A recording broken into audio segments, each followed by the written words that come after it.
Saudara, kita persiapkan hati dan pikiran kita untuk menyambut firman Tuhan.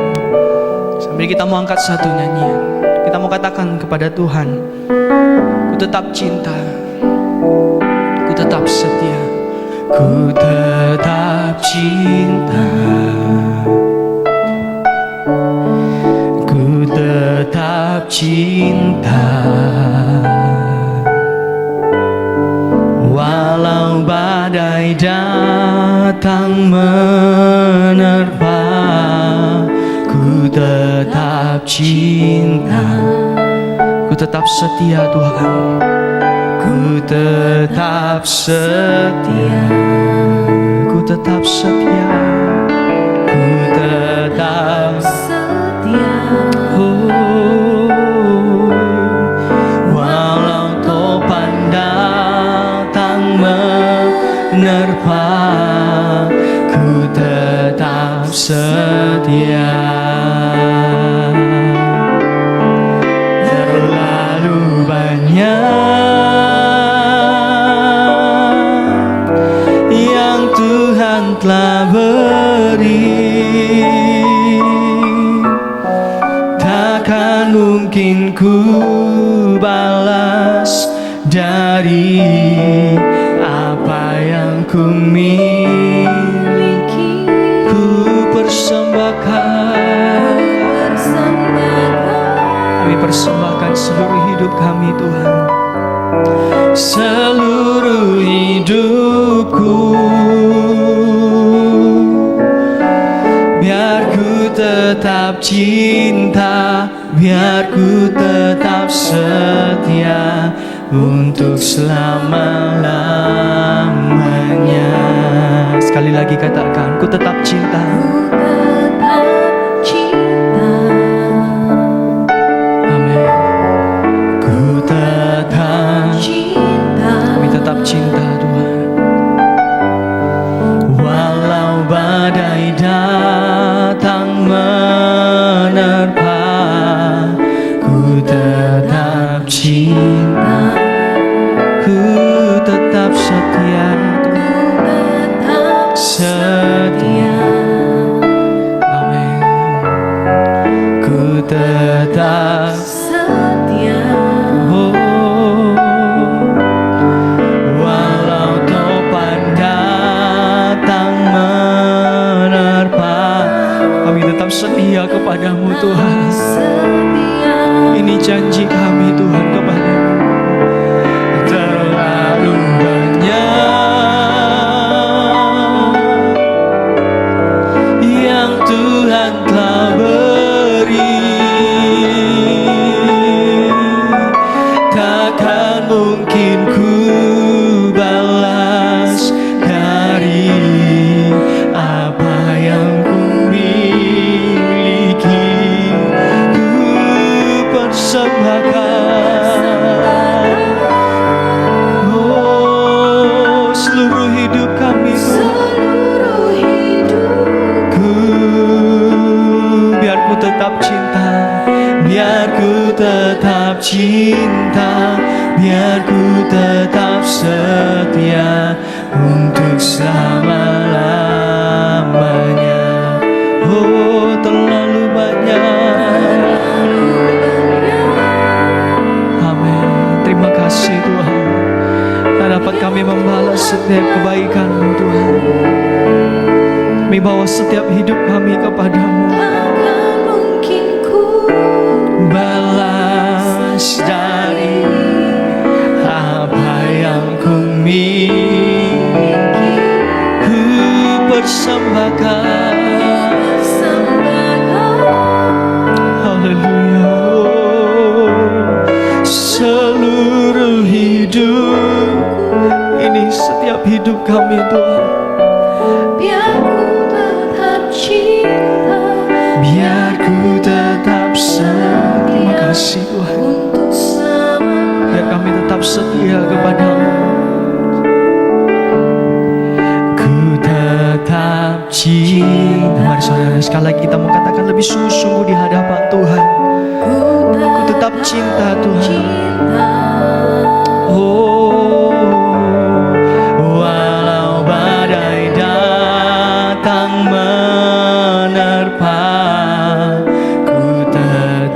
cinta, ku tetap setia, ku tetap setia, ku tetap setia. Amin. Walau topan datang menerpa, ku tetap setia. Oh, terlalu banyak yang Tuhan berikan, terlalu banyak. Mari saudara kita bangkit berdiri.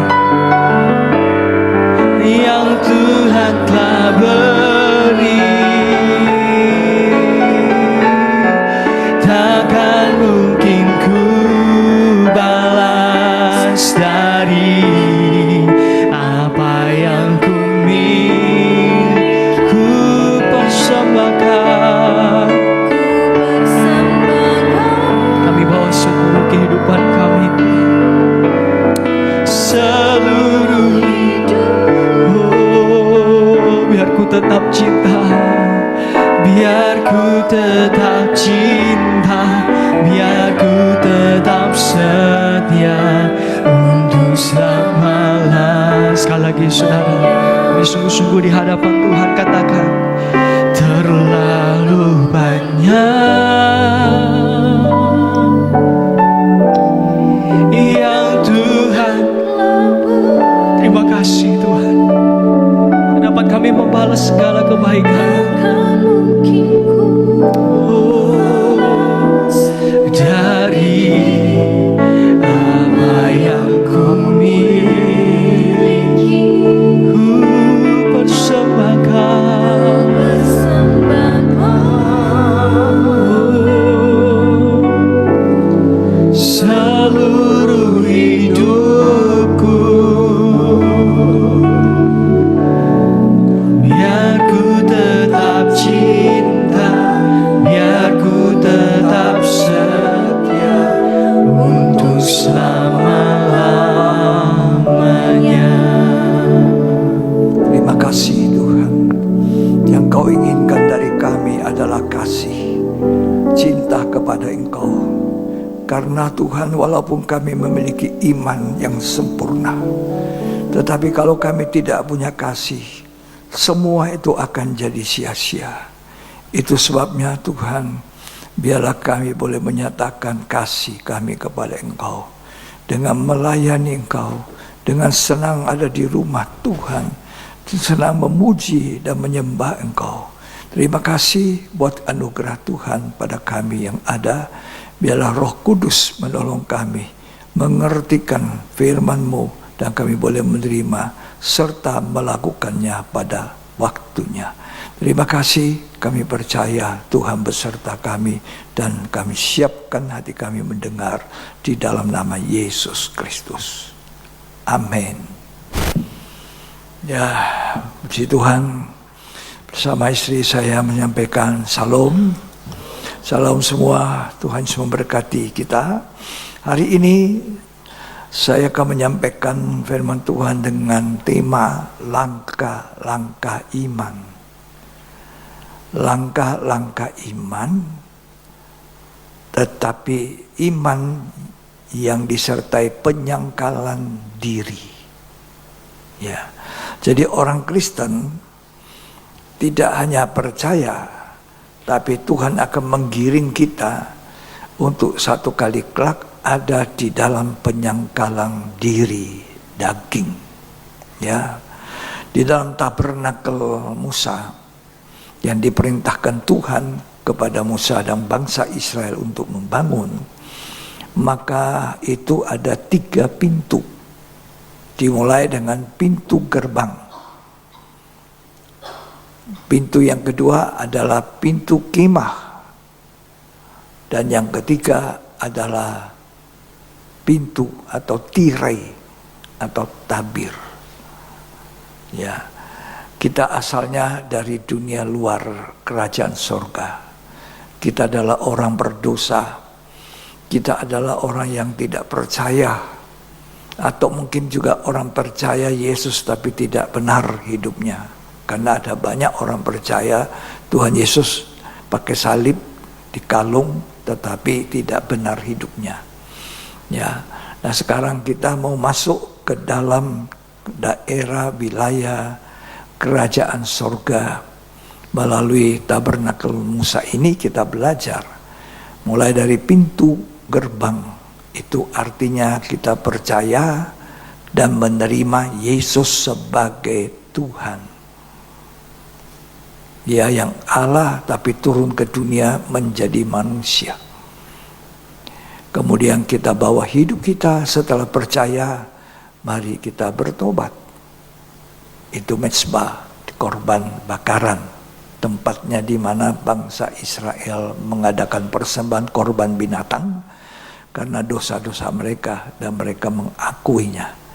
Tapi saudara, kita tidak mempersembahkan korban binatang lagi, tapi kita datang kepada korban Yesus. Dan kita mengakui dan menyesali setiap dosa-dosa kita. Dan bersedia untuk meninggalkan dosa. Itulah warga kerajaan sorga. Kemudian kita menguburkan hidup lama itu dalam baptisan air. Ya. Lanjut kita maju, pintu kedua, pintu kemah.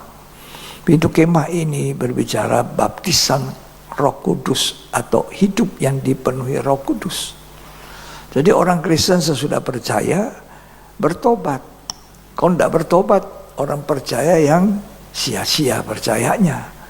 Karena orang percaya bertobat, kemudian menguburkan hidup lama, lahir baru, ya, dibaptis, ya, di dalam pembaptisan itu menguburkan hidup lama dan bangkit dengan hidup baru.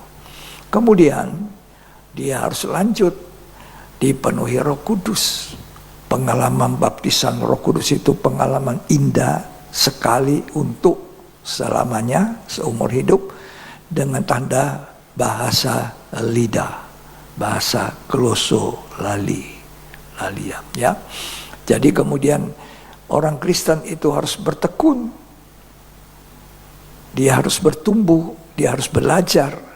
Maka dia harus tekun dalam pengajaran. Kemudian dia berbuah-buah. Hidup dalam terang. Hidup yang dipenuhi dengan Roh Kudus. Jadi kesaksian, jadi terang. Jangan jadi orang Kristen tidak punya kesaksian. Tidak punya kesaksian pribadi. Tidak punya kesaksian dalam pernikahannya juga. Ya. Tetapi orang Kristen harus menjadi seperti kaki dia yang emas. Yang menyala, memberikan terang dalam ruang suci itu. Kemudian orang Kristen mulai belajar. Tidak hanya minta-minta, Bapak saya mau baju baru, mobil baru, rumah baru, pekerjaan dan sebagainya, nafkah hidup, ya, sandang, pangan, papan, ya, makan, minum, pakai, ya. Tetapi orang Kristen mulai tahu bagaimana menyembah, memuliakan Tuhan. Mendirikan mezbah. Ya, itu yang paling disenangi oleh Tuhan. Karena kalau kita mendirikan mezbah, itu bau harum dupa itu naik ke takhta Allah. Nah, kehidupan menyembah inilah yang dicari oleh Tuhan. Kemudian sekarang ada pintu yang ketiga. Artinya yang memisahkan ruang suci dan ruang maha suci itu yang disebut tirai atau tabir. Ya, tirai atau tabir. Kemudian kelihatanlah kalau tabir itu sudah robek, kelihatanlah apa? Kelihatanlah tabut perjanjiannya. Tahta Allah. Ya, kita harus digiring oleh Tuhan dari halaman ruang suci, ruang maha suci. Itu kekristenan. Ya, bukan hanya percaya. Lalu kemudian apa yang jadi fokus hidupnya? Cuma sekedar dunia. Dunia yang sedang lenyap. Dunia yang tidak lama akan dibinasakan dengan api dan belerang. Orang Kristen jangan terbakar dengan dunia. Jadi kita harus sampai kepada tabut perjanjian. Yaitu menjadi serupa segambar Tuhan, menjadi mempelai wanitanya yang sebanding seimbang. Kan Alkitab mengatakan bahwa mempelai laki-laki itu akan datang. Wahyu 19 mengatakan ada perjamuan kawin anak domba. Jadi Yesus Kristus adalah mempelai laki-laki, dan kita ini sidang jemaatnya dijadikan serupa, segambar nia, seimbang, menjadi mempelai wanita. Itu kerinduan kita, ya, bukan dunia semata-mata, ya. Jadi kita harus memahami, menekuni pengajaran. Kisah Rasul 2 ayat 41 dan 42. Tolong dibaca. Orang-orang yang menerima perkataannya itu memberi diri dibaptis, dan pada hari itu jumlah mereka bertambah kira-kira 3.000 jiwa. Orang percaya memberi diri apa? Dibaptis. Dan kira-kira ada jumlah 3.000 orang percaya. Ya. Mereka tekuni. Lanjut. Mereka bertekun dalam pengajaran rasul-rasul, Ya. dan dalam persekutuan. Nah, mereka tekuni pengajaran rasul-rasul. Itu meja roti sajian. Dan dalam persekutuan. Terus. Dan mereka selalu berkumpul untuk memecahkan roti dan berdoa. Ya, memecahkan roti dan berdoa. Persekutuan itu kakidian, persekutuan ibadah yang kita nyatakan pada hari Minggu. Ya, kalau pengajaran itu di dalam ibadah pendalaman Alkitab, dan sekaligus juga perjamuan kudus, memecahkan roti. Kemudian kita masuk lebih jauh dalam doa. Ini bukan doa minta roti, minta makan, minta apa, tidak. Ini adalah kehidupan yang menyembah, yang suka mendirikan mezbah. Itu disenangi oleh Tuhan. Nah, kalau sudah sampai di sini tahapannya menyembah itu tidak mudah. Saudara, saya pernah menyampaikan 1 jam minimal itu 1 hari. 1 jam saja itu bagi daging kita ini tidak mudah. Itu tirai seperti robek, penyangkalan daging. Apalagi kalau saudara memberikan persembahan hidupmu 1/10 napas ini, waktu. Waktu yang Tuhan berikan kepada kita 1 hari 24 jam. 1/10 dari 24 jam itu 2,5 jam.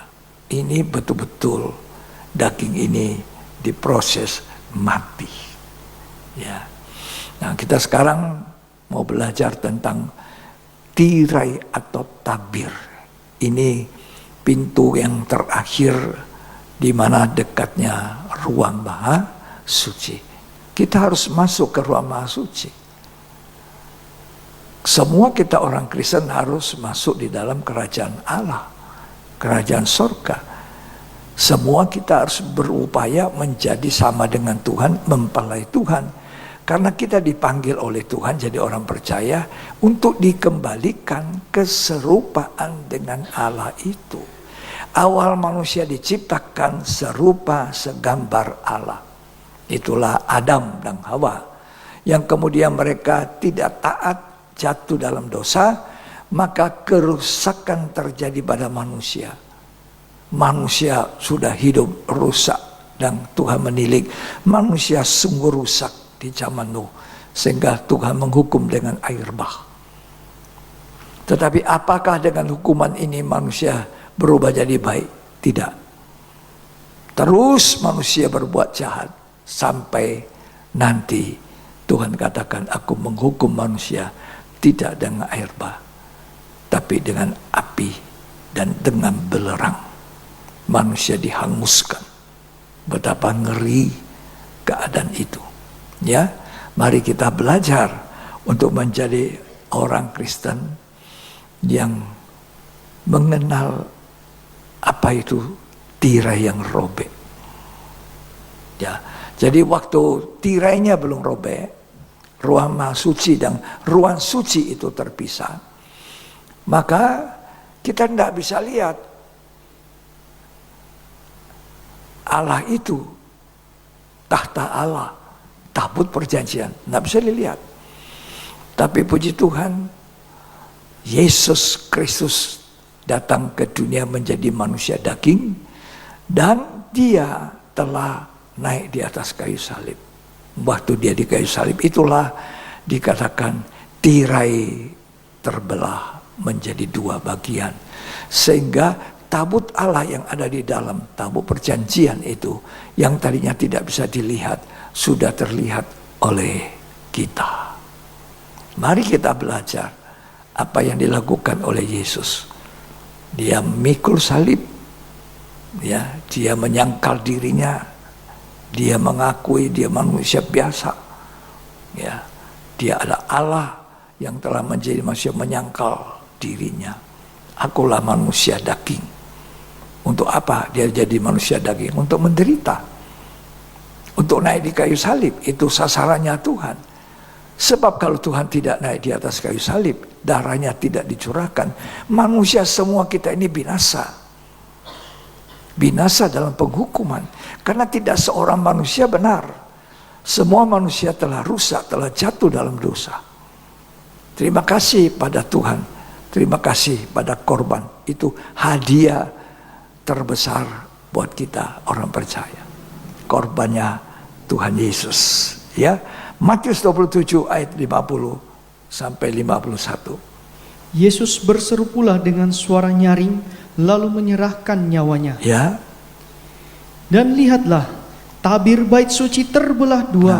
Tabir bait suci, tirai yang memisahkan ruang-ruang kudus itu dengan ruang Maha Kudus, robek.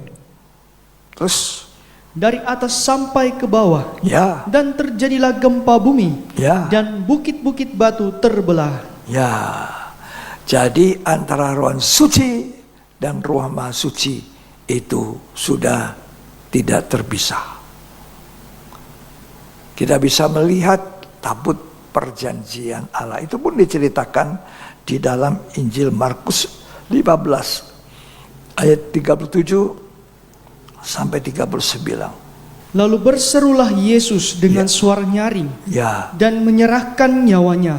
ya, Ketika itu tabir bait suci terbelah dua dari atas sampai ke bawah. ya, terbelah.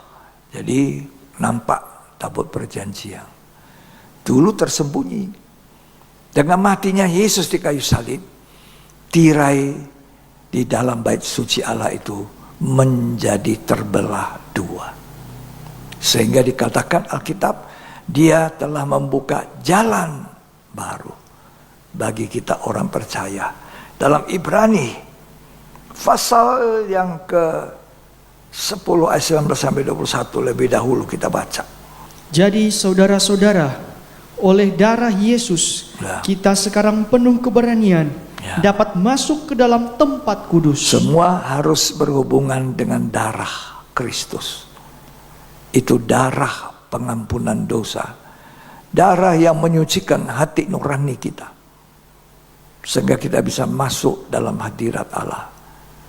Kalau orang Kristen hanya jadi orang Kristen dan tertera di kartu penduduknya, tapi tidak pernah disentuh oleh darah Yesus, tidak pernah bertobat, tidak pernah mengakui kesalahan, orang ini tidak akan pernah melihat lebih jauh di mana tabir itu sudah robek.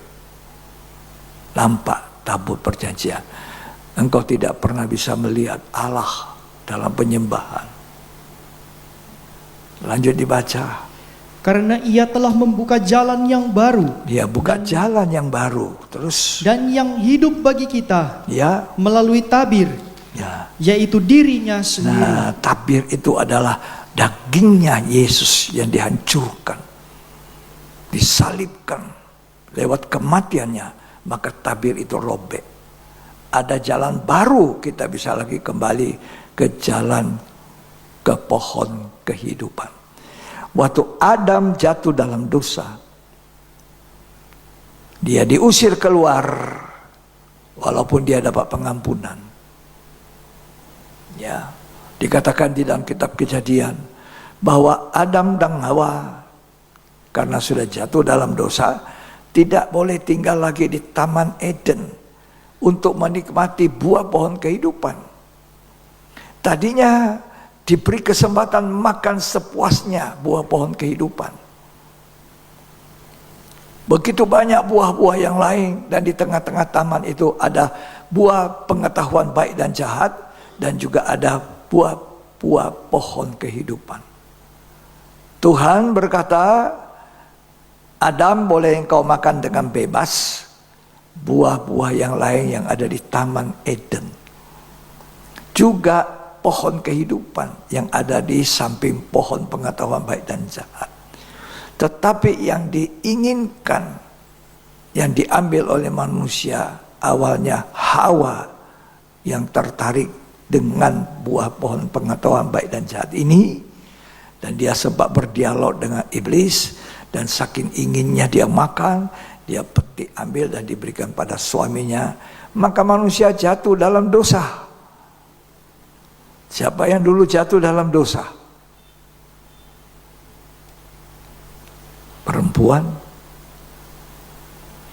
Tapi salah juga Adam. Maksudnya dia bilang, saya tidak mau. Tapi dia juga ikut makan.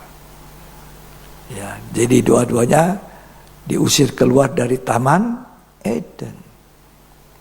Tapi sebelum keluar dari Taman Eden, di mana waktu mereka sudah makan itu buah, mereka melihat dirinya sudah telanjang.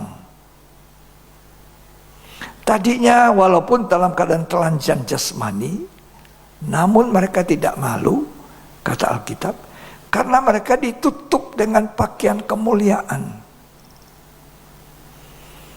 Begitu jatuh dalam dosa, pakaian kemuliaan itu hilang, kelihatanlah ketelanjangan manusia. Mereka malu dan mereka ambil daun-daun dari pohon ara, lalu dipakai menjadi cawat, menutupi ketelanjangan. Tetapi Allah yang saya sampaikan kepada saudara, Allah pencipta langit dan bumi, Allah yang menciptakan segalanya, awalnya indah baik, luar biasa kasihnya tak terukur. Dipanggilnya Adam, dipanggilnya Hawa, lalu disembeli seekor binatang, ya, darah dari binatang itu tercurah, dan itu tanda daripada pengampunan. Dan binatang yang dikorbankan itu, saya percaya itu adalah domba yang disembeli oleh Allah sendiri. Lalu kulit daripada binatang itu dijadikan pakaian bagi Adam dan Hawa. Betapa baiknya Tuhan. Dikatakan situ mengenakan. Lalu diusir, tetap keluar. Dan kemudian jalan ke pohon kehidupan itu, ya, ditutup dengan kerup-kerup, dengan pedang yang menyambar. Jadi tidak ada orang lagi boleh meraih buah pohon kehidupan untuk dimakan. Sampai Yesus, anak Allah, turun ke dunia. Ketika dia disalibkan, itu seperti pedang dari kerup-kerup itu menyambar tubuhnya, sekujur tubuh dari atas ke bawah. Luka. Orang tidak mengenali lagi dia, kata Yesaya. Begitu buruk rupa daripada Yesus, tidak ada seorang pun mengenal. Darah dari mahkota penuh dengan mukanya. Badannya semua belur, cambukan daripada rotan duri. Ketika dicambuk, maka cemeti yang berisikan duri-duri itu ditarik keluar, dakinya Tuhan tak keluar, hancur. Dan ya, hanya untuk apa? Membuka jalan ke pohon kehidupan, supaya orang bisa lagi, nanti kita bisa lagi makan buah dari pohon kehidupan. Betapa baiknya Tuhan. Mari kita membaca kitab Kejadian, merenungkan kasih Tuhan. Apa yang harus kita buat, ya, dengan hidup kita. Itu tadi lagu yang kita nyanyikan, ku tetap cinta.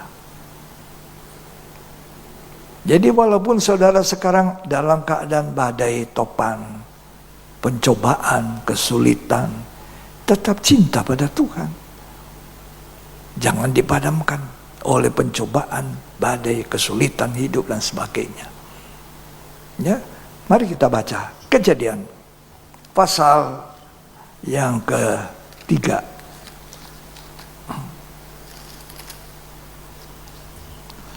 Pasal yang ketiga, ayat yang ke-9.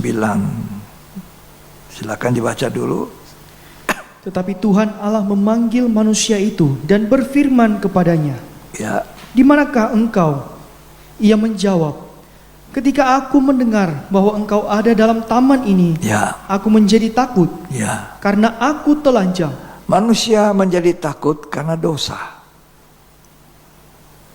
Ada orang sakit, bukan sakit penyakit, tapi kena ketakutan.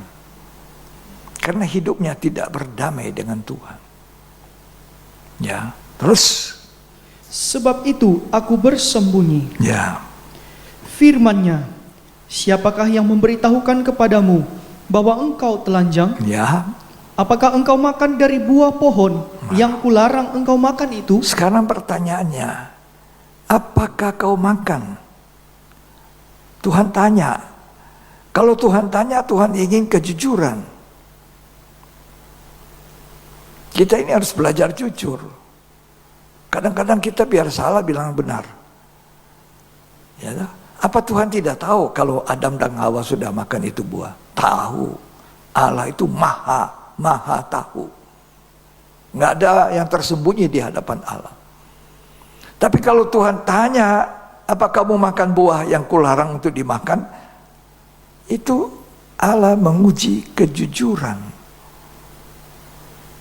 Tapi manusia jujur? Tidak. Salah jatuh, tidak jujur lagi. Lanjut dibaca. Manusia itu menjawab, "Perempuan yang kau tempatkan di sisiku, Ya, dialah yang memberi dari buah pohon itu kepadaku. ya. Maka aku makan." Nah, jadi apa? Tidak jujur. Memang benar perempuan yang kasih makan. Harusnya kalau ditanya, apa kamu makan? Ya, saya makan. Titik. Tapi itu gambaran dari pernikahan kita juga. Seringkali suami istri saling tunjuk-menunjuk. Ya, padahal apa? Padahal dua-duanya salah. Tapi suami membenarkan diri, istri membenarkan diri, terjadi pertengkaran. Jadi menikah itu bukan mudah-mudah saja, asal ku cinta dia, lalu jadi satu menikah. Saudara, pernikahan itu panjang. Kalau kita diberi kemurahan Tuhan, nikah kita itu bisa sampai anak, cucu, cicit. Nah kalau kita tidak memiliki Tuhan itu yang luar biasa, ya, apa pernikahan itu bisa panjang, langgeng. Makanya jangan sembarangan menikah. Saya ingatkan gadis-gadis di sini. Ya, baik-baik, hitung-hitung, sembayang Tuhan. Jadi pasangan yang berimbang, kata firman Tuhan.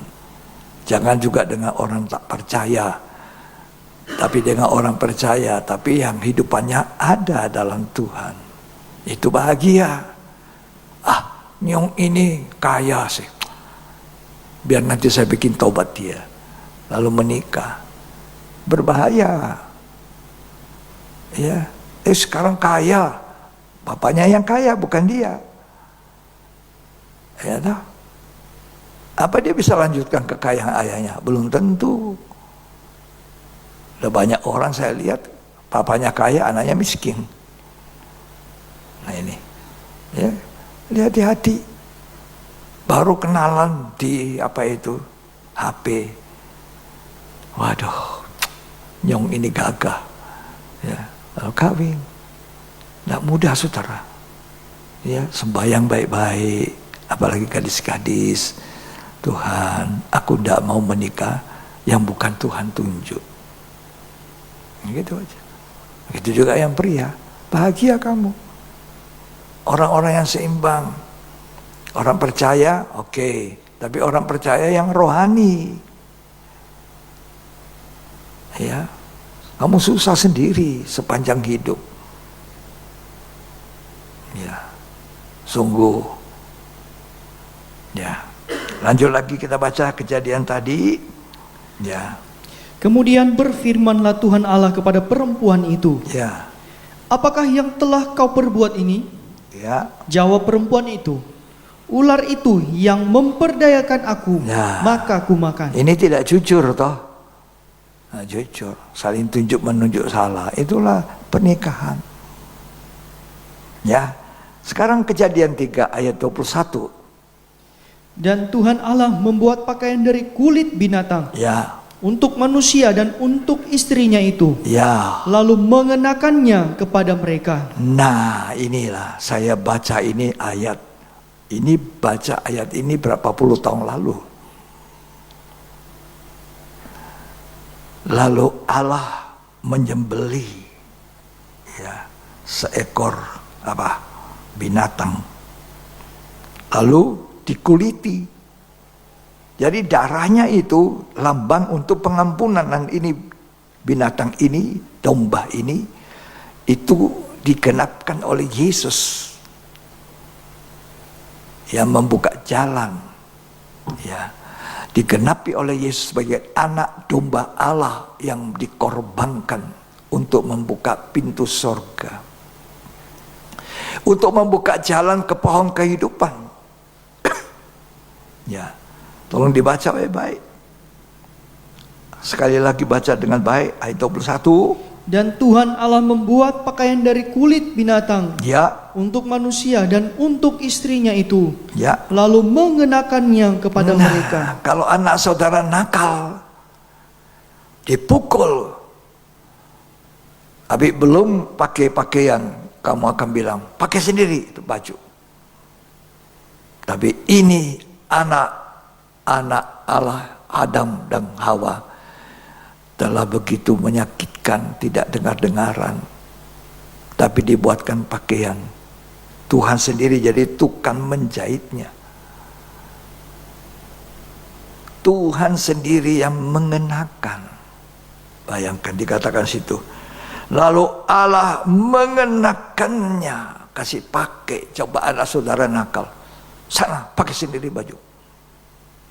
Tapi ini Tuhan mengenakan. Ini maha kasih, maha besar kasih Allah, maha pengampun.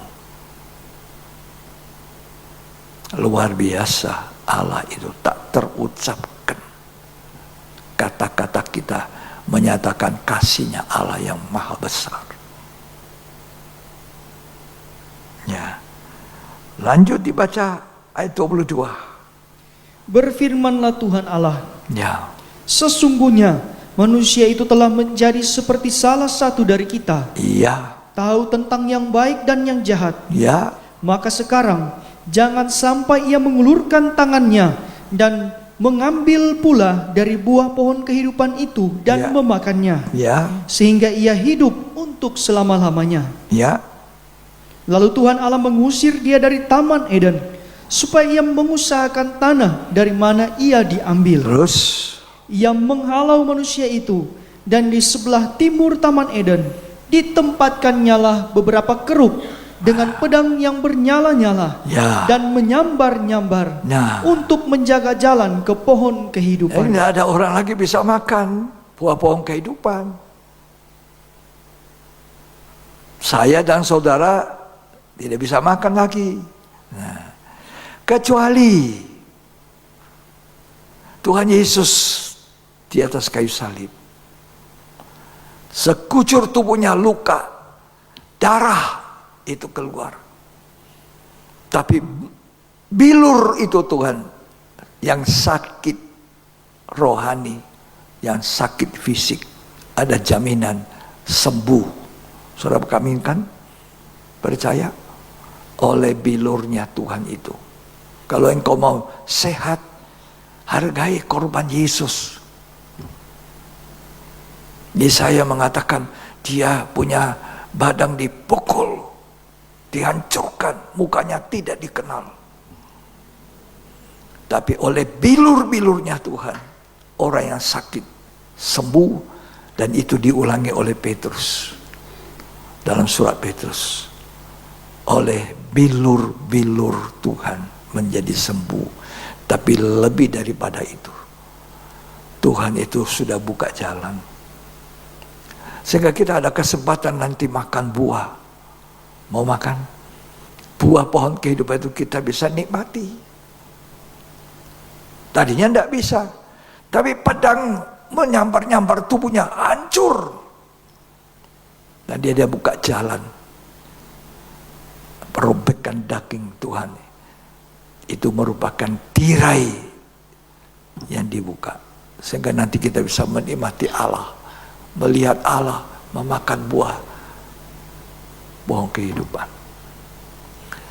Dunia ini penuh dengan sengsara akibat dosa, penuh dengan penyakit, penuh dengan macam-macam dosa. Tiap hari kita dengar, makin dunia lekas dekat-dekatnya mau habis, makin susah kita dengar banyak hal-hal yang tidak benar. Makin meningkat dosa, makin dekat hancurnya dunia. Ya, makanya kita harus senang di rumah Tuhan, melayani, beribadah, dengarkan firman. Ya, betapa asyiknya itu. Jadi oleh pengorbanan Yesus dikatakan dia buka jalan. Tolong dibaca Ibrani 10 ayat 19 sampai 21, baca lagi. Jadi saudara-saudara, Ya. oleh darah Yesus kita sekarang penuh keberanian dapat masuk ke dalam tempat kudus. Nah, jadi kita penuh keberanian masuk tempat kudus. Ku masuk ruang Maha Kudus dengan darah anak domba. Kita masuk menghadap tata Allah. Makanya kalau kita mau melayani, mau sembahyang, mau menyembah, berdamai dulu dengan Allah. Ya, sesudah berdamai dengan Allah, ternyata aku belum berdamai dengan istriku, dengan suamiku, dengan saudaraku, dengan sesamaku. Berdamai dulu, tinggalkan dulu itu mesbah. Pergi dulu berdamai. Itu yang diajarkan Tuhan. Baru memberikan persembahan. Ya, terus Karena ia telah membuka jalan yang baru Ya. dan yang hidup bagi kita melalui tabir. jalan yang baru melalui tirai tabir, yaitu apa? Dirinya sendiri. Dirinya sendiri. Ketika tubuh Tuhan itu dihancurkan, ketika Tuhan memikul salibnya di atas kayu salib dan berkeseru, sudah genap, sudah genap. Tirai menjadi robek. Seumur hidup jangan coba-coba kita menghina korban Yesus. Kalau saudara salah, cepat-cepat minta ampun. Seumur hidup sampai akhir hidup, biar kita selalu meninggikan itu korban Tuhan, karena dia yang menjadi tirai yang robek, sehingga kita bisa melihat Allah lagi, kita bisa menikmati buah pohon kehidupan. Dengan matinya dia di atas kayu salib, dia buka jalan yang baru, kata Alkitab. Terus dilanjutkan, Dan kita mempunyai seorang imam besar Ya. sebagai kepala rumah Allah. ya, sebab hanya imam besar ya zaman dulu itu masuk ke dalam Ruang Maha Suci. Imam-imam biasa tidak. Tapi Yesus merintis sebagai imam besar, telah membuka tirai itu. Tabutnya nampak. Banyak orang berpikir tabut itu cuma utus tabut. Tidak. Tabut perjanjian itu, tabut Allah itu terdiri dua bagian. Bagian petinya itu berasal dibuat dari kayu penaga. Yang kemudian karena untuk menutupi banyak pori-pori yang bisa keluarkan getah, maka kayu itu dilapis dengan emas murni luar dan dalamnya. Jadi kayu penaga yang dibuat peti perjanjian ini dilapis luar dan dalam dengan emas. Emas itu bicara keilahian. Sempurna disalut oleh keilahian. Peti dari tabut perjanjian yang dari kayu itu tadi disalut luar dalam. Itulah gambaran daripada kita gereja Tuhan. Orang-orang percaya yang asalnya kayu, daging, melulu dosa, daging, keinginan daging, itu kemudian disalut. Bagaimana caranya? Nah, kita akan dengar bagaimana kita harus juga membawa hidup kita untuk apa? Pikul salib, menderita, mematikan keinginan daging. Baru kita bisa menjadi sama dengan tutupnya. Tutupannya itu dengan 2 kerubium asli emas. Itu menunjuk kepada Allah Tritunggal yang adalah satu. Tutupannya disebut tutup pendamaian, di mana ada 7 percikan darah, di mana Yesus sudah mengalami itu, mencucurkan darah untuk memberikan kita pengampunan. Dan 2 kerubium itu Allah Bapa, Allah Roh Kudus, Allah Anak tutupan Tritunggal yang adalah satu. Nah, kalau tutupan, kalau lapisan, lapisan daripada peti sempurna, sudah dilapisi, tidak ada kayunya lagi ini, tidak ada kayu lagi, maka tutupnya akan menutup, menjadi satu. Jadi panggilan kekristenan bukan hanya cucunya ini percaya, saya diberkati, sudah kaya sombong, sudah tinggi ilmunya sombong. Tidak, saudara, bukan itu. Kita dipanggil Tuhan untuk dikembalikan seperti Tuhan. Seperti awal diciptakan sebelum Adam dan Hawa jatuh dalam dosa. Supaya kita menjadi sama, serupa, segambar. Itu panggilan gereja.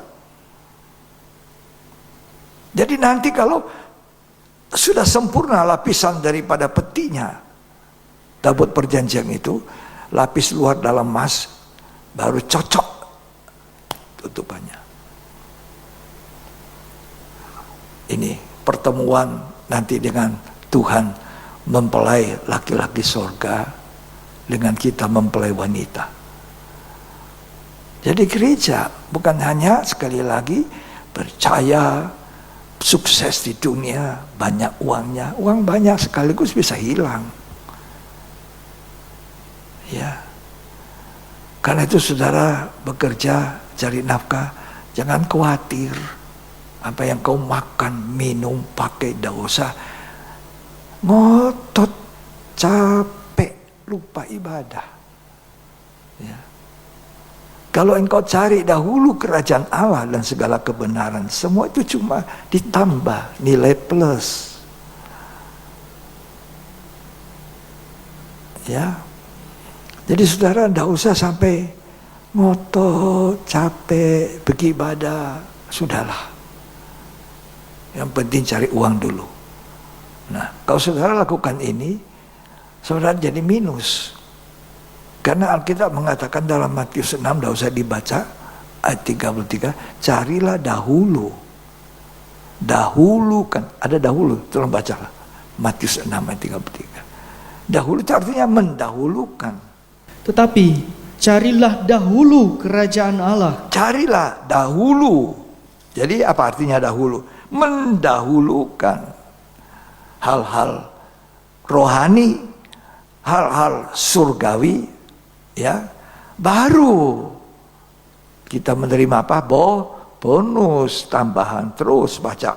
Dan kebenarannya, Ya, maka semuanya itu akan ditambahkan kepadamu. semua akan ditambah. Kenapa minus? Karena kita tidak mau cari kerajaan sorga dan segala kebenaran.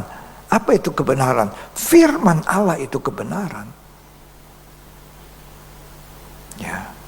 Ibrani 4 ayat 14 sampai 16. Karena kita sekarang mempunyai imam besar agung Ya, yang telah melintasi semua langit, ya, yaitu Yesus, Yesus, Anak Allah. Anak Allah.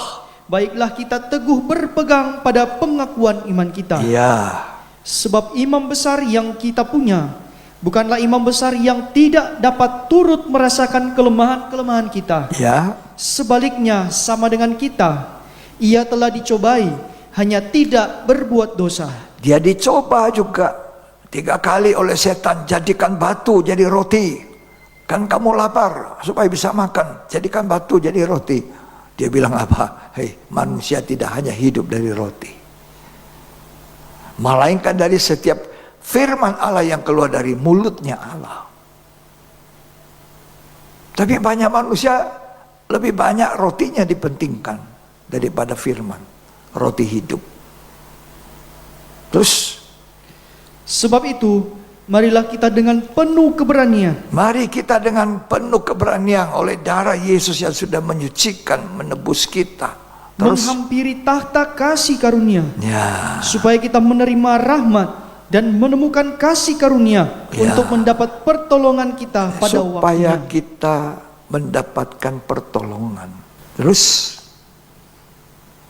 Sebab setiap imam besar yang dipilih dari antara manusia ya, ditetapkan bagi manusia dalam hubungan mereka dengan Allah, ya, supaya ia mempersembahkan persembahan ya. dan korban karena dosa. Nah ini, dia memberikan dirinya menjadi korban di atas kayu salib bagi dosa.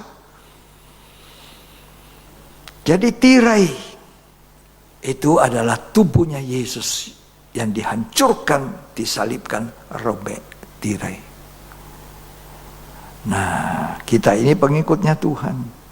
Jadi suka buka jalan baru. Di saudara dan saya dengar ya, jangan tidak ngerti kenapa saya dipanggil Tuhan jadi orang percaya.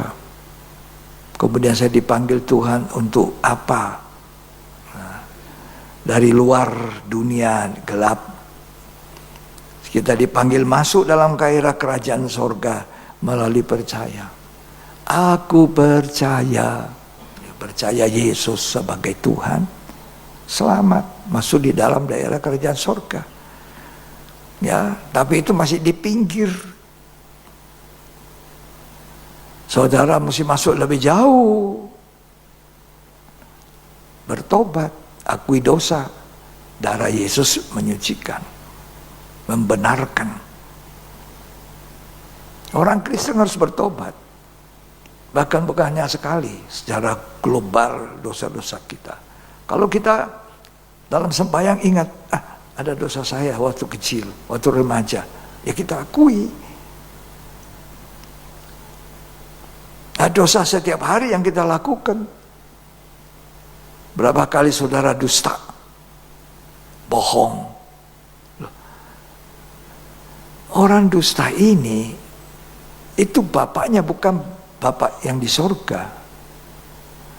Orang yang suka dusta, mencintai dusta itu bapaknya itu iblis.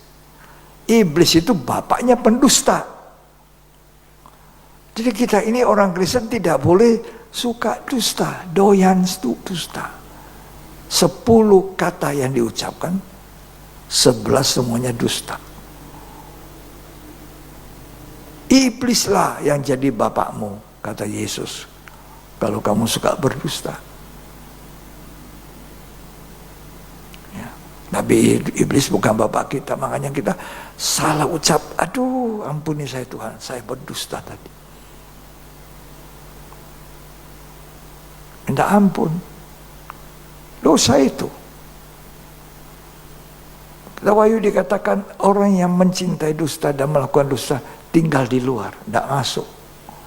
Tidak masuk ke dalam. Tidak masuk Yerusalem baru. Bah, masa ya? Iya. Karena kita ikut bapak pendusta, kata Yohanes 8. Iblis itu bapaknya orang yang suka dusta dan dia pendusta. Dia suka tipu manusia. Ya. Saya mau melanjutkan. Jadi kita dipanggil dari halaman, masuk terus ruang suci, masuk terus ruang maha suci. Itu artinya kekristenan itu harus bertumbuh. Dari bayi baru lahir, wah, minum susu.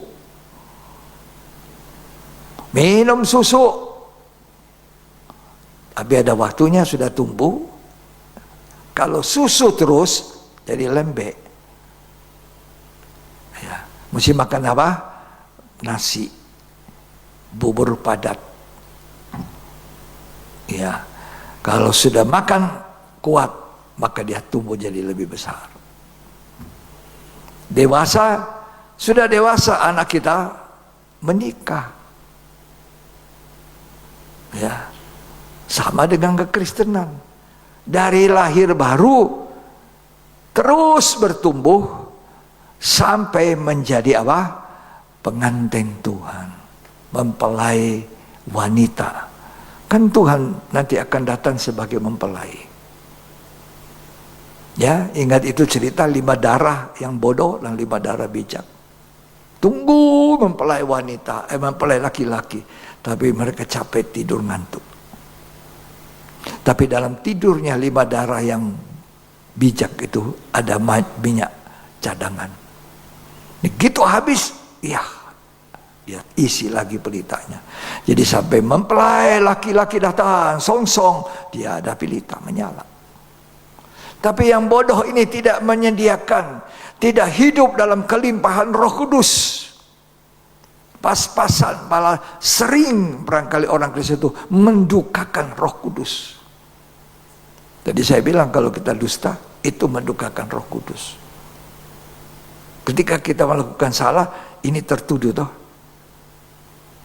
Tertuduh hatimu. Nah, tertuduh itu duka cita Roh Kudus. Kalau terus-terus diduka citakan, Roh Kudus padam, mati, keluar. Jadi jangan memadamkan roh, jangan menduka citakan Roh Kudus. Diduka citakan dulu, baru kemudian dipadamkan. Kalau orang Kristen itu bolak-balik, bolak, tetap berbuat salah. Ya, Tuhan tolong kita semua. Ya, jadi kita ini terus bertumbuh oleh minum, makan padat. Jadi sama, anak saudara lahir susu 3 bulan, 4 bulan mulai kasih pisang dikerok-kerok begitu, dikasih di padat. 6 bulan, 5 bulan makan bubur yang encer disaring-saring. Ya, 7 bulan, 8 bulan, 9 bulan, 10 bulan mulai makan nasi lombo-lombo. Ya. Sampai dewasa makanan keras. Tapi juga jangan orang Kristen sudah 50 tahun terus meminum susu. Itu sama orang berkumis sudah dewasa pakai apa? Botol susu. Terus botol susu. Ada waktunya botol susu itu dibuang. Kanak-kanak. Ya, orang 10 tahun masa botol susu terus? Kan tidak. Masih makan nasi, ayam goreng, ya toh? Bakmi goreng, makanan padat. Ya, saudara jangan takut untuk ditegur firman. Kesalahan saya dinyatakan, ada orang tersinggung, tersungging dia. Tidak mau mengakui, aduh ampuni saya Tuhan, saya salah.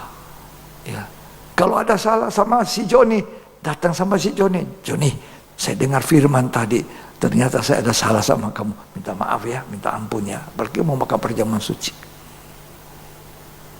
Jangan tersinggung, ciao, lari. Mau lari kemana? Tidak bisa kita lari dari Tuhan. Mau kemana sembunyi? Adam, di mana engkau? Tuhan tahu. Hawa, di mana engkau? Tuhan tahu. Tidak bisa sembunyi. Kain membunuh adiknya. Kain, di mana kamu, Kain? Mana adikmu? Tuhan itu selalu minta kejujuran kita. Di mana adikmu, Kain? Habel itu di mana? Apakah aku penjaga adikku? Masa aku mesti tahu? Jawaban tidak jujur. Harusnya Kain bilang, saya bunuh adik saya. Gitu kan? Manusia itu tidak jujur. Ditegur, dinasihati, memang salah, gak mau terima. Ya. Jangan seperti itu ya. Kalau kita mau bertumbuh nanti serupa Kristus. Itu salah satu penyaliban daging. Siapa yang mau jadi murid Tuhan, percaya Tuhan, juga harus pikul salib, menyangkal diri. Ayo kita baca Matius 16 ayat 24, ayat 21 mulai sampai 24. Sejak waktu itu, Yesus mulai menyatakan kepada murid-muridnya Ya. bahwa ia harus pergi ke Yerusalem Ya. dan menanggung banyak penderitaan dari pihak tua-tua, Ya. imam-imam kepala, dan ahli-ahli Taurat, Ya. lalu dibunuh dan dibangkitkan pada hari ketiga. Ya, Tuhan ini memberitakan, aku akan mati nanti, tapi tidak mati terus. Hari ketiga aku akan bangkit. Ya, terus. Tetapi Petrus menarik Yesus ke samping dan menegur dia, katanya, Terus. Tuhan, kiranya Allah menjauhkan hal itu. Hal itu sekali-kali takkan menimpa engkau. Ya. Karena Petrus bilang apa? Tidak Tuhan, tidak. Oh, kata Yesus apa? Terima kasih Petrus, kau begitu cinta pada saya. Tidak, saudara. Langsung Petrus bilang, enyahlah setan. Ya, baca terus. Maka Yesus berpaling dan berkata kepada Petrus, Ya, enyahlah iblis, enyahlah setan. engkau suatu batu sandungan bagiku, Nah, kau ini daging kau pikirkan, batu sandungan. Terus. sebab engkau bukan memikirkan apa yang dipikirkan Allah, Engkau tidak memikirkan yang dipikirkan Allah. melainkan apa yang dipikirkan Apa manusia. yang manusia pikir? Apa yang manusia pikir? Ini enak, elus-elus daging. Jangan sentuh saya ya. Kamu tidak tahu saya siapa ya. Saya tidak salah. Wah, ini daging ini. Kau jangan remehkan saya ya. Jangan hina saya ya. Kamu tahu saya siapa. Ini daging ini. Ya. Mau dielus-elus. Engkau tidak memikirkan pikiran yang sama Allah. Lewat kematiannya akan sengsara dan naik di Golgota, tapi itu membuka surga. Tapi Petrus pikir jangan sengsara. Petrus tidak mau dagingnya. Makanya orang yang menyangkal Kristus itu Petrus. 3 kali dia menyangkal, aku tidak kenal. Padahal 3 tahun setengah menjadi murid tertua, ikut menyaksikan 5 roti 2 ikan dimakan 5.000 orang, belum perempuan dan anak-anak. Kasih makan. Petrus juga sendiri bagi roti. Waktu dia jalannya tidak berhasil, kosong, Tuhan bilang, tebarkan jalamu di sebelah kanan. Dapat 153 ekor.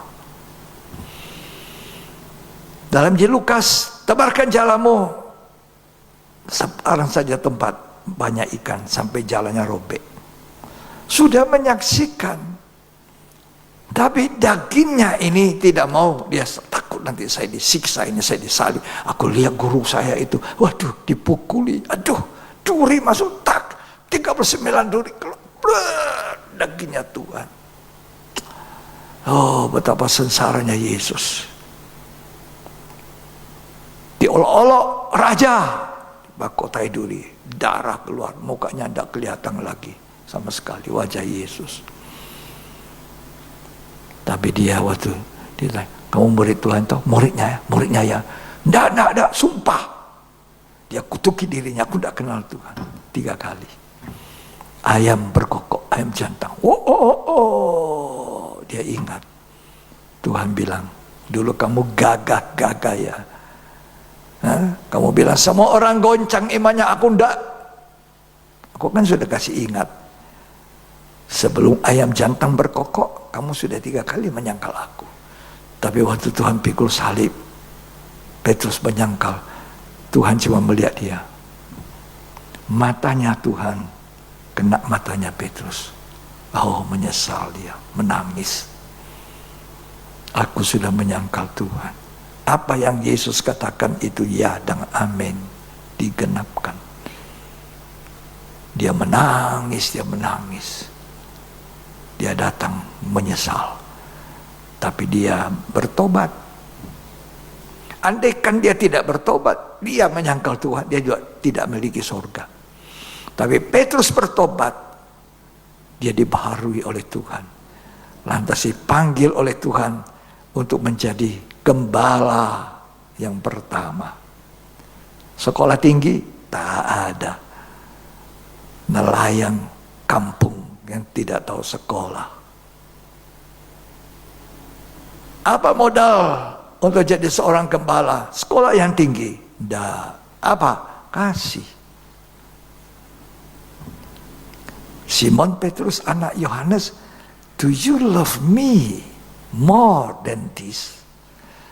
Kasihkah kau akan daku lebih dari semua yang kau miliki? Gembalakan domba-dombaku. Sampai 3 kali. Dia tidak bisa ngomong. Dia ingat 3 kali aku menyangkal Tuhan. Sekarang 3 kali aku dikasih tugas untuk menggembalakan domba-domba Tuhan. Dan saudara tahu, Petrus waktu mau dianiaya, disiksa, dibunuh, dia lari. Tuhan bilang, kalau kamu lari, aku kembali disalibkan. Aduh Petrus, sudahlah. Akhirnya Petrus disalib. Dia bilang, jangan aku disalib seperti Tuhan. Aku tidak layak. Biar kepala saya dibawa, kaki saya di atas. Siksa.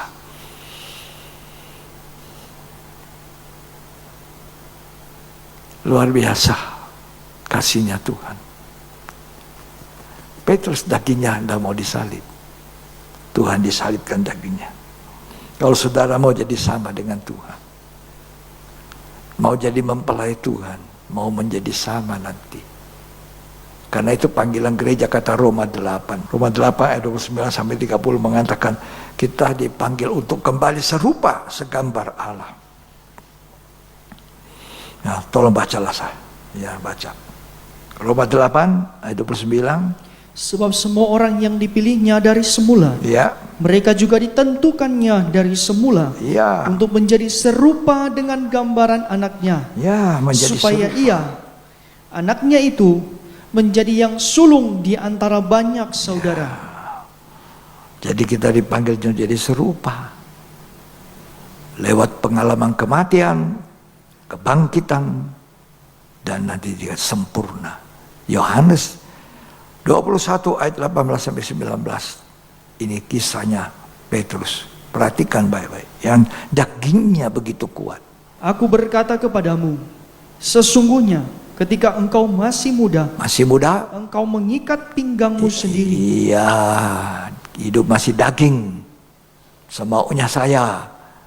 Ya, terus. Dan engkau berjalan kemana saja kau kehendaki. Ya. Tetapi jika engkau sudah menjadi tua, Sudah tua, tua rohani, bukan hanya tua jasmani.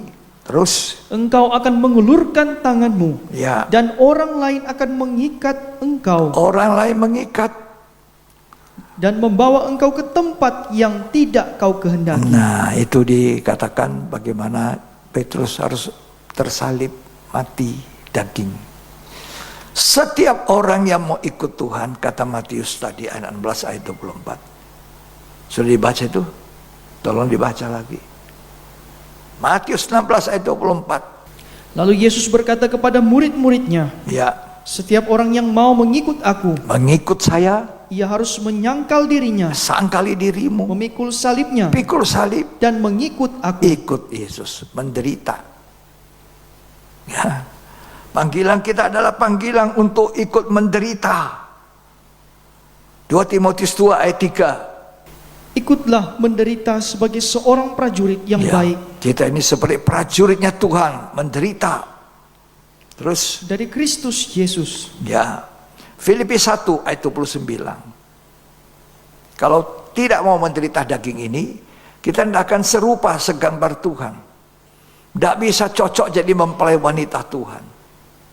Ya, Sebab kepada kamu dikaruniakan bukan saja untuk percaya kepada Kristus, ya. melainkan juga untuk menderita untuk Dia. Jadi langkah iman kita bukan hanya percaya, tapi juga percaya jadi mana kita ini mengadakan penyangkalan daging, penyangkalan diri. Menyalibkan daging ini. Segala keinginannya ini di dalam daging banyak hawa nafsu. Mau enak saja, tidak mau ditegur, tidak mau dinasihati, tidak mau. Maunya dihormati. Ya, itu daging. Tapi kita dipanggil, Filipi 1 ayat 29 mengatakan tadi, bukan hanya untuk percaya, tolong dibaca. Filipi 1 ayat 29. Sebab kepada kamu dikaruniakan bukan saja untuk percaya kepada Bukan Kristus, hanya percaya. melainkan juga untuk menderita untuk Dia. Seringkali orang Kristen kan, tidak mau menderita. Ya, maunya enak saja. Ya toh. Saudara melayani Tuhan, mau enak, mau menderita. Saudara, ya, hidup oleh iman, menderita saudara. Ya. Jadi langkah iman saudara menderita. Bukan hidup oleh iman, mau enak-enak saja, semuanya enak, semuanya terlengkapi. Tidak. Saya mengawali pekerjaan saya di sini, di kota ini, menderita. Bukan hanya saya, anak-anak saya. Makan, tak makan, menderita. Ya. Misalnya bayangkan kamu jadi hamba Tuhan, jadi pelayan Tuhan, mau langsung saja duduk enak-enak, ya sudah. Tidak, saudara. Tahu-tahu sudah ada gedungnya, tahu-tahu sudah ada jemaatnya, tahu-tahu semua. Tidak. Diawali dengan menderita. Pikul salib. Yang terakhir kita baca ya, 1 Petrus 2 ayat 18 sampai 24. 1 Petrus 2 ayat 18 sampai 24. Hai kamu hamba-hamba, tunduklah dengan penuh ketakutan kepada Tuhanmu, Ya, bukan saja kepada yang baik dan peramah, ya. tapi juga kepada yang bengis. Terus, Sebab adalah kasih karunia jika seorang karena sadar akan kehendak Allah ya. menanggung penderitaan yang tidak harus ia tanggung. Jadi kita ini juga bengkal untuk menderita. Daging ini menderita. Tirai ini robek. Ya. Kita dituduh, difitnah. Kita dipersusah, dipersulit. Kita harus mengampuni orang yang mempersulit kita. Seperti yang saya lakukan ketika waktu bulan Oktober 23. Saya berdoa berdiri dan sujud memberkati orang-orang yang bikin susah, bikin sulit. Walaupun orang-orang ini pendeta-pendeta besar, gerejanya besar, jemaatnya besar. Walaupun dia adalah pengurus-pengurus inti. Tapi saya angkat tangan. Ampuni Tuhan orang yang menghalang-halangi pekerjaan Tuhan, pemberitaan firman. Terus, Sebab dapatkah disebut pujian jika kamu menderita pukulan karena kamu berbuat dosa? iya, Tetapi jika kamu berbuat baik dan karena itu kamu harus menderita, ya, maka itu adalah kasih karunia pada Allah. kemurahan. Apa saya melakukan KKR besar, mengundang banyak orang, mengeluarkan biaya, tenaga, segagalnya. Saudara, itu adalah perbuatan dosa? Tidak. Itu perbuatan yang baik, yang benar. Di mana firman diberitakan, di mana orang bisa menikmati berkat. Tapi toh kita harus menghadapi kesulitan. Jadi saya bersujud dan saya angkat tangan saya dulu, berkati mereka. Walaupun bergelar pendeta, tapi bukan hamba Tuhan. Kalau hamba Tuhan itu hambanya Tuhan. Dia tahu apa yang dia harus lakukan yang baik. Ya, semoga Tuhan tolong kita. Ini daging harus diproses. Ya, menyangkal diri, pikul salib, ikut Tuhan. Tuhan harus memberkati kita. Baru bisa menjadi sama. Karena panggilan gereja menjadi sama dengan Tuhan. Bukan wajahnya kita, ya, tapi kehidupan kita. Mari Tuhan Yesus memberkati. Mari kita bangkit berdiri, kita akan menyembah Tuhan. Ada waktu di hidupku, Pencobaan berat menekan. Pencobaan berat menekan. Aku berseru, mengapa ya Tuhan, nyatakan kehendak-Mu. Jalan Tuhan. Jalan Tuhan bukan jalanku. Ku tak bimbang ataupun ragu. nantikan Tuhan, jadikan semua indah pada waktunya. Pada Tuhan masa Depanku, pada Tuhan ku serahkan hidupku. Nantikan Tuhan berkarya indah pada waktunya. Pada Tuhan masa depan. pada Tuhan masa depanku. Di mana saudara masa depan? Pada Tuhan ku serahkan Hidupku ruang maha suci. nantikan Nantikan Tuhan berkarya indah pada waktunya. Saudara, Tuhan panggil kita untuk mengikuti jalannya, bukan jalan saya. Kalau ikuti jalan saya itu daging saya.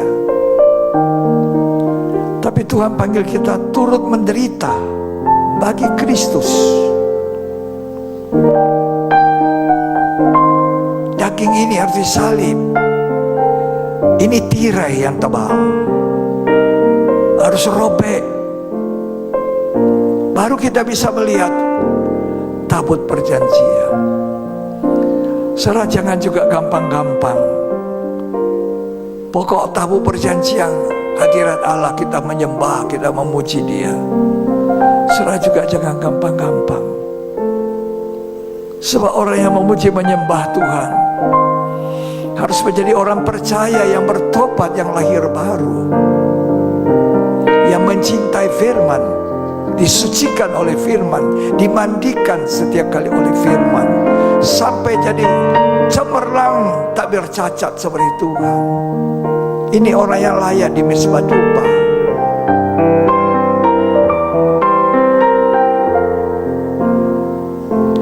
Nantikan Tuhan berkarya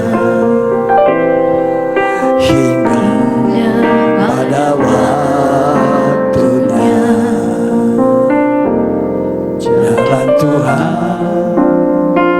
bukan jalanku, harap bimbang ataupun ragu. Nantikan semua indah pada waktunya. Pada Tuhan masa Depanku, masa depan kita di Yerusalem baru. pada Tuhan Ku serahkan hidupku, nantikan Tuhan berkarya. Indah pada waktunya, pada waktunya, pada Tuhan masa depan kita. Masa depanku, Yerusalem surgawi itu masa depan. Menjadi serupa segambar Allah. Nantikan Tuhan. Indah pada waktunya, pada waktunya. Hari-hari ini saudara dan saya diizinkan pikul salib.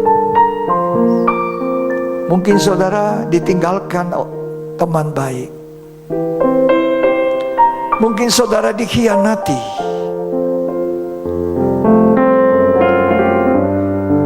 Berikan pengampunan. Seperti Yesus memberikan pengampunan kepada orang yang menyalibkan. Apa kata Yesus di kayu salib? Bapa, ampunilah mereka, sebab mereka tidak tahu apa yang mereka buat. Itu tirai robek. Saudara, kalau ditinggalkan orang, dikhianati, dirugikan, katakan, Bapa ampuni mereka, sebab mereka tidak tahu apa yang mereka buat. Itu menjadi sama dengan Tuhan dan tidak mudah. Itu adalah penyangkalan daging. Tirai ini robek.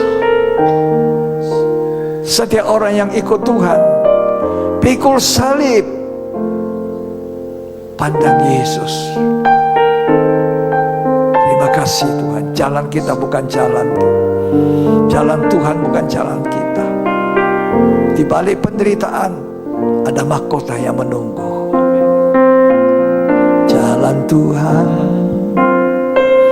bukan jalanku.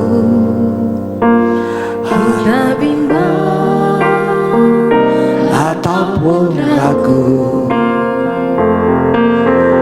nantikan Tuhan, jadikan semua indah pada waktunya. Pada Tuhan masa depanku, masa depan kita bukan bumi. Ku serahkan hidupku, nantikan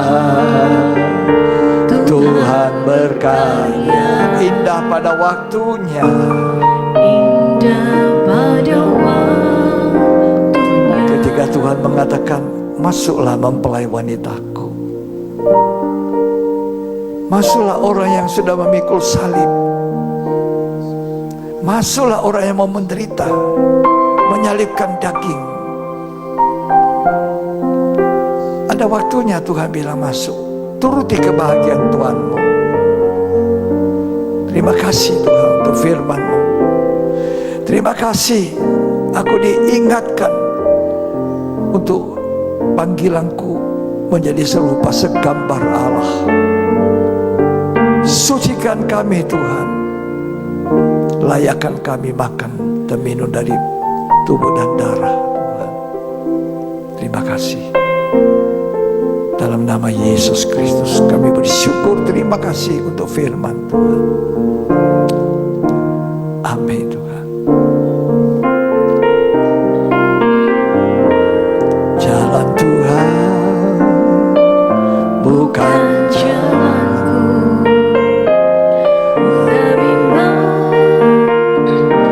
ataupun ragu. Yang dipikirkan kita bukan pikiran Tuhan.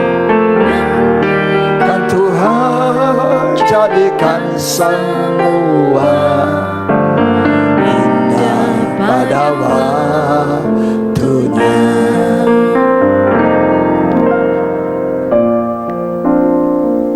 Bukan jalanku, Jalan Tuhan tidak sama, bimbang pikiran Tuhan tidak sama pikiran saya. ataupun ragu. Kita tidak mau pikul salib, tidak mau menderita. Jadikan semua indah pada waktunya. Masa depanku pada Tuhan ku serahkan hidupku. Nantikan Tuhan berkarya indah. Pada waktunya. Cita-cita kita di dunia ini bukan hanya masa depan kita di dunia. Masa depan kita ada di sana bersama Tuhan di ruang pesta kawin anak domba. Ada di Yerusalem surgawi. Kalau cuma di dunia yang fana ini, nanti satu waktu orang Kristen akan kecewa ketika mempelai itu tutup pintu. Ketuk pintunya, dia bilang, aku tidak kenal kamu. Mari kita mau dikenal Tuhan. Ayo mari kita menikmati tubuh dan darah Tuhan. Haleluya. Kamu angkat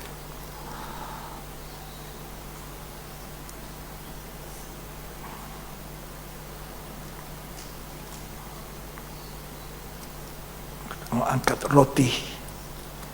Kita mau renungkan betapa menderitanya Yesus untuk buka pintu sorga. Betapa menderitanya Tuhan Yesus disambar pedang menyala-nyala untuk membuka jalan ke pohon kehidupan. Sehingga kita bisa makan buah yang dilarang, yang tidak dilarang itu. Yang disuruh makan, pilih pohon kehidupan untuk dimakan. Kita akan menikmati buah pohon. Itu masa depan. Sungguh bahagia. Karena itu Tuhan Yesus pada malam sebelum ia diserahkan, mengambil roti, mengucap syukur atasnya. Ia memecah-mecahkan sambil berkata, inilah tubuhku yang diserahkan bagi kamu. Perbuatlah ini menjadi peringatan akan daku. Apa saudara percaya? Roti yang kita pegang adalah persekutuan dengan tubuh daging Yesus Kristus. Kalau kita aminkan, mari kita makan dalam nama Yesus. Kita akan melakukannya sampai Tuhan datang.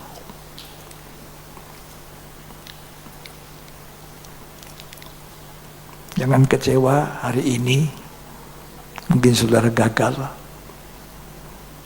tapi besok kita akan berjalan dengan Tuhan sampai kita melihat kerajaan kekal. Sesudah makan diambil cawan, lalu ia berkata, cawan ini adalah perjanjian baru yang dimenterikan oleh darahku. Berbuatlah ini setiap kali kamu meminumnya, menjadi peringatan akan daku. Sebab setiap kali kamu makan roti ini dan minum dari cawan ini, kamu memberitakan kematianku sampai aku datang. Apa saudara percaya bahwa cawan yang kita ucapkan syukur adalah persekutuan dengan darah Yesus Kristus? Mari kita minum dengan iman dalam nama Yesus.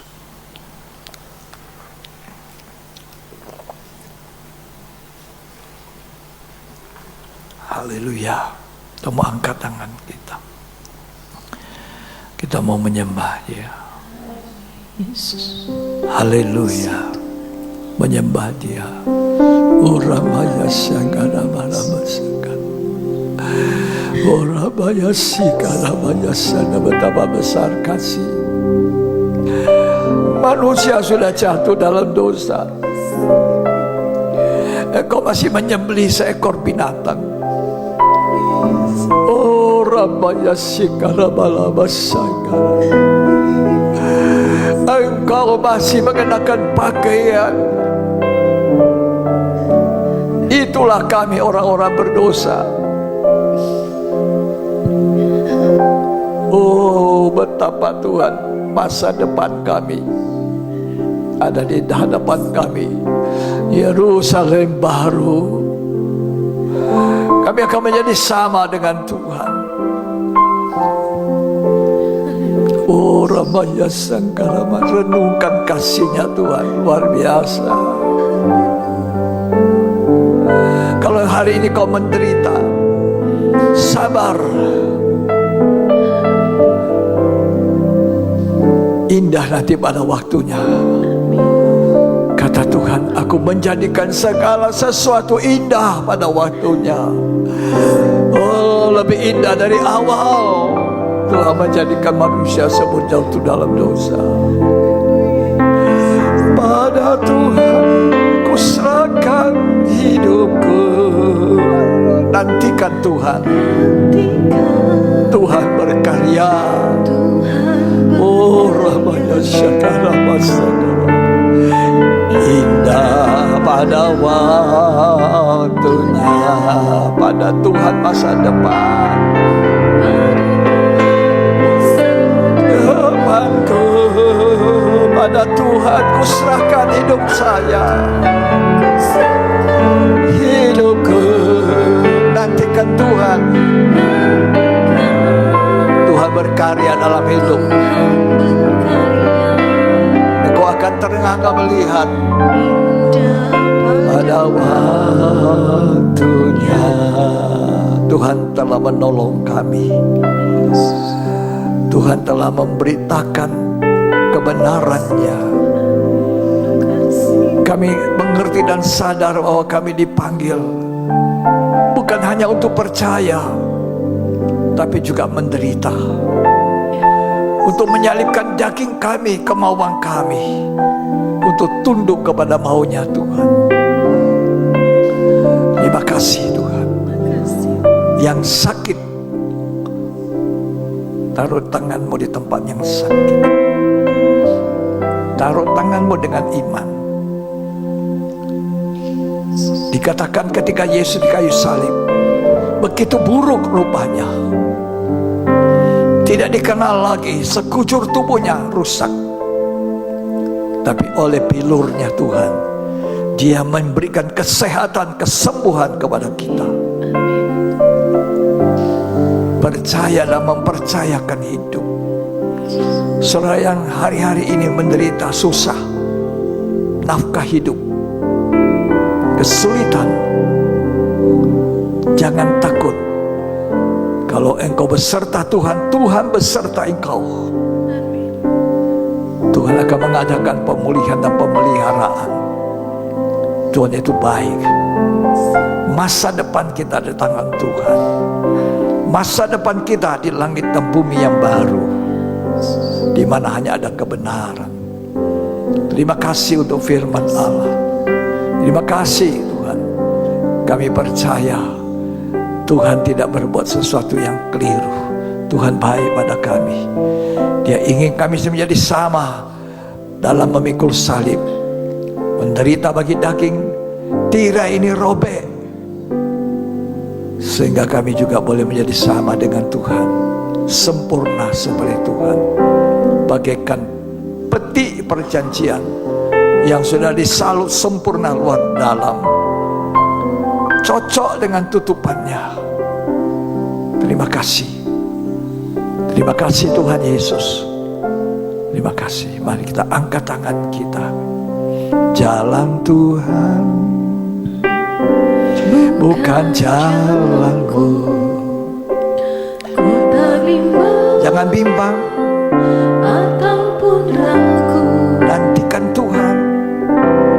Nantikan Tuhan. Jadikan semua indah pada waktunya.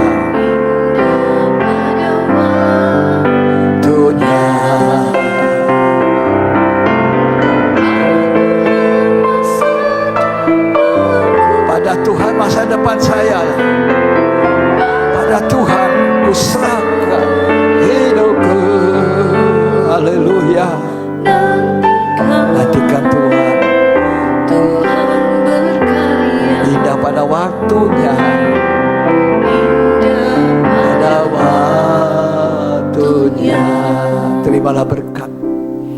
kasih karunia, berkat dari Allah Bapa, Putra dan Roh Kudus.